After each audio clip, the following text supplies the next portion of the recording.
حضرت ام سلیم حضرت انس بن مالک کی والدہ، ان کے شوہر موجود نہیں تھے، انتقال کر گئے، تو حضرت ابو طلحہ انصاری کہتے ہیں کہ میں نکاح کرنا چاہتا تھا۔ حضرت ابو طلحہ بڑے سمجھدار آدمی تھے، زیرک تھے، مالدار تھے، عقل مند دانا بندے تھے۔ انہوں نے پیغام بھیجا حضرت ام سلیم سے کہ تیرے ساتھ نکاح کرنا ہے۔ سمجھدار آدمی تھے، عقل مند تھے۔ حضرت ام سلیم کہنے لگی کہ آپ نے پیغام نکاح بھیجا ہے تو آپ جتنے وزادار اور شریف آدمی ہیں، آپ کا پیغام نکاح رد نہیں کیا جا سکتا، پر میری نکاح کی شرطیں بڑی سخت ہیں۔ ہم نے کہا وہ کیا؟ کہنے لگی میرا حق مہر بڑا مہنگا ہے، اگر آپ میرا حق مہر ادا کریں تو وہ میں آپ سے نکاح کر لیتی ہوں۔ حضرت ثابت رضی اللہ تعالیٰ عنہ فرمایا کرتے تھے دنیا میں اتنا تگڑا حق مہر میں نے کسی بی بی کا نہیں دیکھا، اور اتنا خوبصورت بھی نہیں دیکھا جتنا حضرت ام سلیم کا حق مہر ہے۔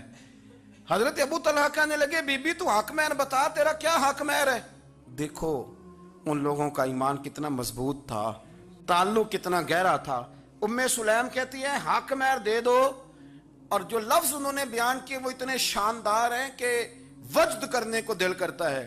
فرمانے لگی بس حق مہر لوں گی، اس کے بعد کسی چیز کا سوال نہیں کروں گی، ساری زندگی خرچہ نہیں مانگوں گی، روٹی پانی کپڑا جو دو گے پہن لوں گی، پر ایک حق مہر وہ اگر دیتے ہو تو میں نکاح کر لیتی ہوں، اس کے علاوہ سوال کوئی نہیں۔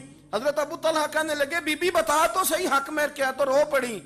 کہنے لگی تو غیر مسلم ہے، میرے نبی کا کلمہ پڑھ جا، یہی میرا حق مہر بن جائے گا، تو حضور کا غلام ہو جا، میں ساری زندگی روٹی نہیں مانگتی، میں کسی شے کا سوال نہیں کرتی، میں غریبی میں جیوں گی، میں تھوڑے پہ گزارا کروں گی، پر میرے رسول کا کلمہ پڑھ جا، یہ میرا حق مہر بن جائے گا۔ آپ یارو اس درد کو سمجھو نا، تو کلمہ پڑھ جا۔ حضرت ابو طلحہ کہنے لگے میں بھی دین کے بڑا قریب تھا، لیکن تیرا سچا اور سچا جذبہ بتاتا ہے کہ دین سچا ہے۔ فرمانے لگے تو اب نکاح کر چاہے نہ کر، میں نے مصطفیٰ کا کلمہ پڑھنے کا فیصلہ کر لیا، میں نے فیصلہ کر لیا ہے کہ اب میں نبی پاک کا کلمہ، اور میری یہ شرط نہیں کہ تو نکاح کرے چاہے نہ کرے، یہ وہ واحد حق مہر ہے۔